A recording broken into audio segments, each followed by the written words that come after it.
ya, kita bisa bertemu lagi di hari Minggu yang ceria ini, hari Minggu yang penuh dengan sukacita. Meskipun tetap di rumah saja, kita tetap mau bersyukur kepada Tuhan, kita masih bisa tetap beribadah.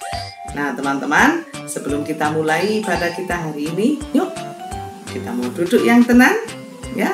Kita siapkan hati kita, siapkan pikiran kita mau fokus, kita mau beribadah dengan baik sebagai ucapan syukur kita kepada Tuhan. Bersyukur kita masih bisa beribadah ya teman-teman. Di tengah pandemi yang masih belum berakhir, Tuhan masih izinkan kita untuk bisa menikmati firman-Nya. Kita bisa menikmati segala pujian, syukur yang akan kita naikkan sebentar lagi. Yuk, sebelumnya kita berdoa dulu ya. Mari kita berdoa. Tangan dilipat, tutup mata. Yuk.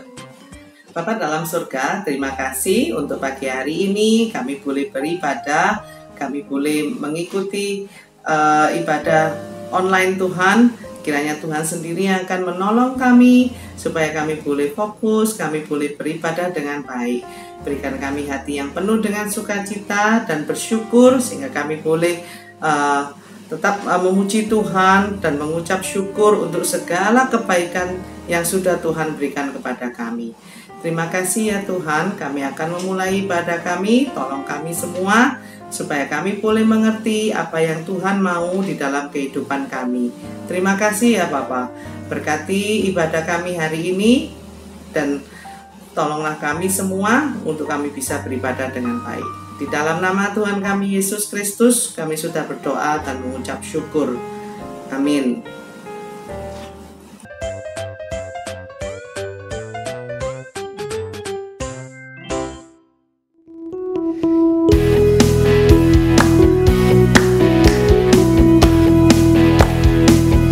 Tiada berkesudahan, kasih setiamu Tuhan, selalu baik rahmat-Mu bagiku.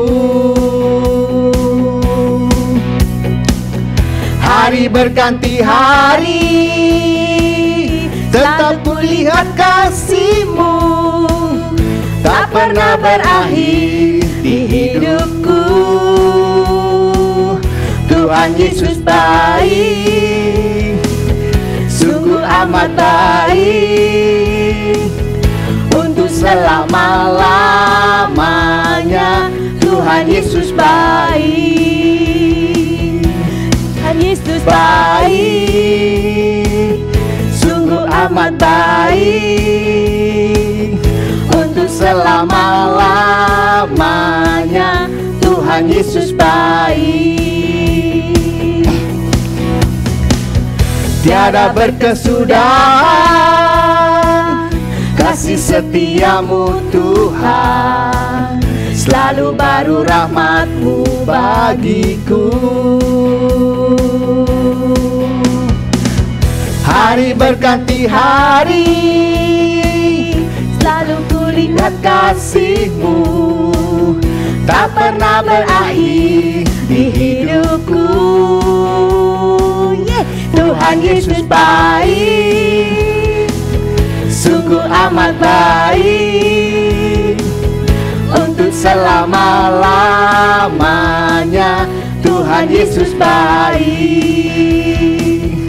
Tuhan Yesus baik, sungguh amat baik. Untuk selama-lamanya Tuhan Yesus baik.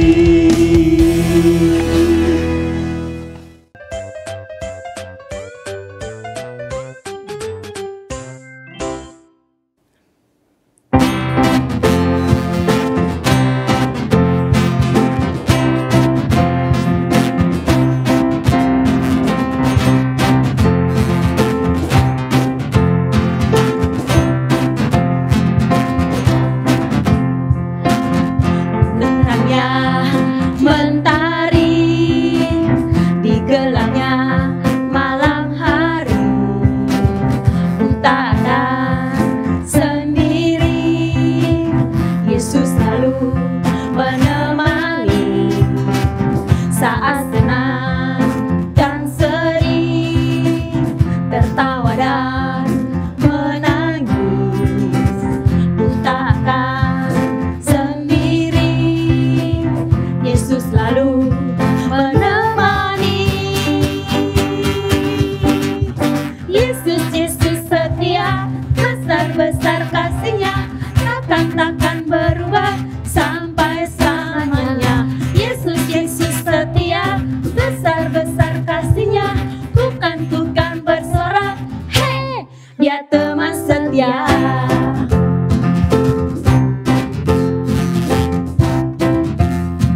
Saat senang dan sedih, tertawa dan menangis, ku tak akan sendiri.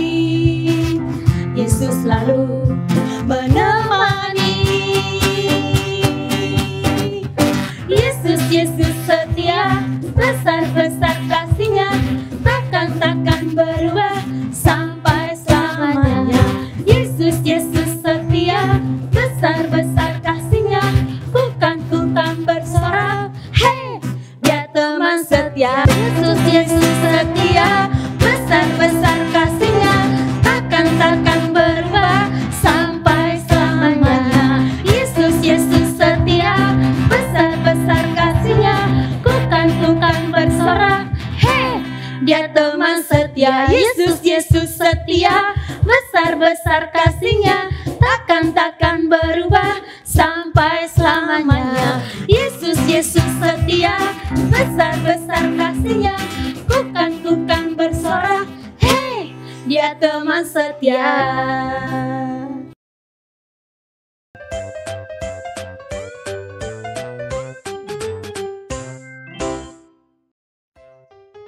Halo adik-adik, bagaimana kabarnya? Kak Indra berharap kalian selalu sehat dan selalu di dalam lindungan tangan Tuhan. Nah, tadi kita sudah memuji Tuhan, kita sudah bersukacita bersama. Sekarang kita akan mendengarkan cerita Alkitab. Tapi sebelumnya kita berdoa bersama ya. Tuhan Yesus, kami bersyukur untuk hari ini. Tuhan sudah memberikan kami kesempatan untuk beribadah. Saat ini kami mau mendengarkan firman-Mu. Tuhan tolong kami supaya kami mengerti dan kami juga melakukan firman-Mu di dalam kehidupan kami. Di dalam nama Tuhan Yesus kami berdoa dan bersyukur. Amin. Nah, adik-adik, Kak Indra mau tanya nih sama kalian ya. Kalian pernah nggak sih mengungsi? Mengungsi itu artinya kita pindah ke tempat lain untuk sementara waktu untuk menghindar dari bahaya. Contohnya adalah di kota kita atau daerah kita kena banjir, lalu kita pindah ke tempat lain. Kita menghindar ya, jadi kita pindah ke kota atau daerah orang. Nah, di dalam Alkitab diceritakan bahwa ada keluarga yang juga pindah ke negeri orang. Kira-kira kenapa ya? Nah, daripada penasaran, ayo kita baca sama-sama aja di dalam Alkitab. Kita buka Alkitab kita di dalam 2 Raja-Raja 8 ayat 1 sampai 6. Ya, kalian perhatikan ya di Alkitabnya dan Kak Indra akan baca. 2 Raja-Raja 8 ayat 1 sampai 6. Raja menolong perempuan Sunam. Elisa telah berbicara kepada perempuan yang anaknya dihidupkannya kembali, katanya, "Berkemaslah dan pergilah bersama-sama dengan keluargamu dan tinggallah di mana saja engkau dapat menetap sebagai pendatang. Sebab Tuhan telah mendatangkan kelaparan yang pasti menimpa negeri ini 7 tahun lamanya." Lalu berkemaslah perempuan itu, dan dilakukannya seperti perkataan abdi Allah itu. Ia pergi bersama-sama dengan keluarganya, lalu tinggal menetap sebagai pendatang di negeri orang Filistin 7 tahun lamanya. Dan setelah lewat ke-7 tahun itu, pulanglah perempuan itu dari negeri orang Filistin. Kemudian ia pergi mengadukan perihal rumahnya dan ladangnya kepada raja. Raja sedang berbicara kepada Gehazi, bujang abdi Allah itu, katanya, "Cobalah ceritakan kepadaku tentang segala perbuatan besar yang dilakukan Elisa." Sedang ia menceritakan kepada raja tentang Elisa menghidupkan anak yang sudah mati itu, tampaklah perempuan yang anaknya dihidupkan itu datang mengadukan perihal rumahnya dan ladangnya kepada raja. Lalu berkatalah Gehazi, "Ya tuanku raja, inilah perempuan itu, dan inilah anaknya yang dihidupkan Elisa." Lalu raja bertanya-tanya, dan perempuan itu menceritakan semuanya kepadanya. Kemudian raja menugaskan seorang pegawai istana menyertai perempuan itu dengan pesan, "Pulangkanlah segala miliknya dan segala hasil ladang itu sejak ia meninggalkan negeri ini sampai sekarang." Jadi perempuan Sunam ini adalah orang yang pernah ditolong oleh Elisa. Jadi waktu itu anaknya meninggal, kemudian dibangkitkan oleh Elisa. Perlu kita tahu bahwa Elisa dapat melakukan itu karena Tuhan yang pakai Elisa untuk melakukan mujizat itu, untuk membangkitkan kembali anak yang sudah meninggal itu. Nah, sekarang perempuan yang pernah ditolong oleh Elisa itu disuruh oleh Elisa untuk pindah ke negeri orang, untuk pindah ke tempat lain. Karena apa? Karena akan ada 7 tahun bencana kelaparan di negeri itu. Jadi selama 7 tahun itu akan ada kekurangan makanan. Bisa jadi ya, orang-orang tidak makan 1 bulan atau 1 tahun, bisa jadi ya. Jadi untuk dapat makan, Elisa menyuruh perempuan Sunam ini untuk pindah ke negeri orang. Nah, 7 tahun itu waktu yang tidak singkat ya adik-adik. Bayangin ya, kita nggak makan 1 minggu atau 1 hari aja deh. 1 hari, wah, kita pasti merasa lemas, kita merasa pusing. Jadi benar-benar ada kelaparan di negeri itu selama 7 tahun. Nah, perempuan Sunam ini kemudian mengikuti apa kata daripada Elisa. Dia pindah ke tempat lain, pindah ke negeri orang Filistin. Jadi selama 7 tahun perempuan Sunam ini dan keluarganya tinggal di sana. Nah, setelah 7 tahun lewat, itu 7 tahun bencana kelaparan itu lewat, perempuan Sunam ini pulang. Ya. Jadi dia kembali ke negeri asalnya. Tapi ada masalah nih. Kira-kira masalahnya apa ya? Jadi selama perempuan itu tinggal di negeri Filistin, rumahnya dan ladangnya itu diambil oleh orang. Jadi ketika perempuan Sunam ini dan keluarganya pulang, sudah tidak ada rumahnya, sudah diambil sama orang. Ladangnya juga diambil. Sekarang dia tidak tahu mau tinggal di mana. Ladangnya yang merupakan sumber makanan sudah diambil juga sama orang. Nah, sekarang dia mau tinggal di mana? Dia mau makan apa? Ya. Lalu perempuan Sunam ini datang kepada raja. Dia datang kepada raja, memberitahu raja tentang apa yang dia alami saat itu. Mendengar itu, apa yang dilakukan oleh raja? Dia menolong perempuan Sunam ini, membantu perempuan Sunam ini untuk mendapatkan kembali rumah serta ladangnya yang telah diambil oleh orang itu. Dengan pertolongan daripada raja ini, akhirnya perempuan Sunam ini mendapatkan kembali rumahnya. Sekarang dia udah punya tempat tinggal nih. Dia sudah mendapatkan kembali ladangnya. Nah, adik-adik, Allah menunjukkan kepeduliannya, pemeliharaannya kepada perempuan ini melalui raja. Tuhan memberikan hati yang peduli, hati yang mau menolong kepada raja ini.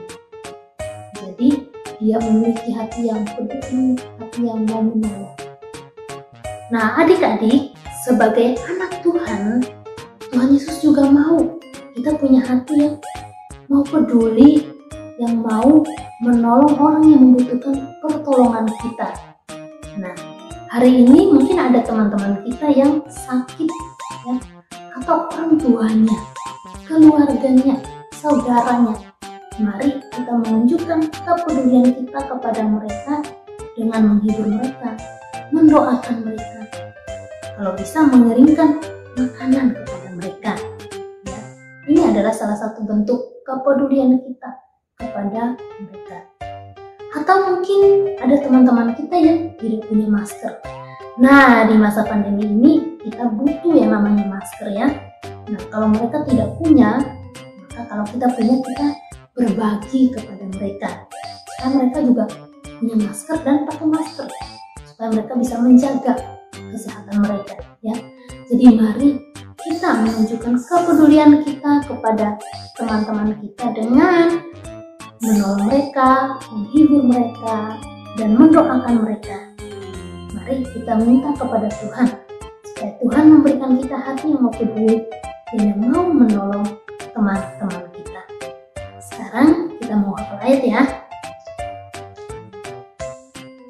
Hafalan ayat kita hari ini dari Galatia 5 ayat 13c. Galatia 5 ayat 13c. Layanilah seorang akan yang lain oleh kasih. Singkat kan? Lagi ya. Layanilah seorang akan yang lain oleh kasih. Kita hafal sama-sama nih. Galatia 5 ayat 13c. Layanilah seorang akan yang lain oleh kasih. Nah, kita mengingat ayat hafalan ini dan kita mau menghafalnya ya. Layanilah seorang akan yang lain oleh kasih. Kita bisa melayani orang lain itu dengan kita menunjukkan kepedulian kita, berdoa untuk mereka yang sedang sakit atau sedih.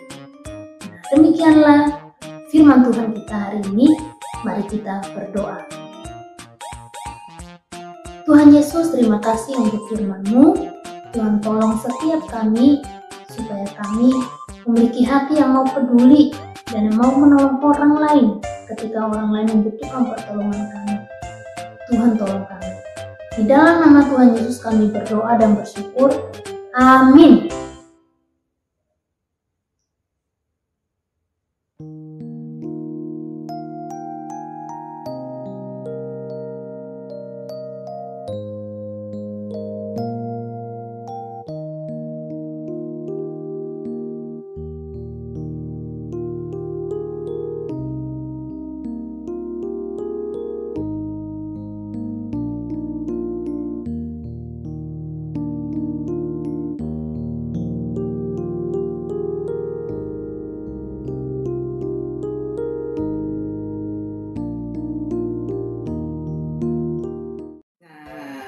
Sudah selesai kan? Firmannya sudah, pujiannya sudah, aktivitasnya sudah. Nah teman-teman, ibadah kita sudah selesai. Tapi bukan berarti kalau sudah selesai lupa ya sama firmannya yang sudah diajarkan.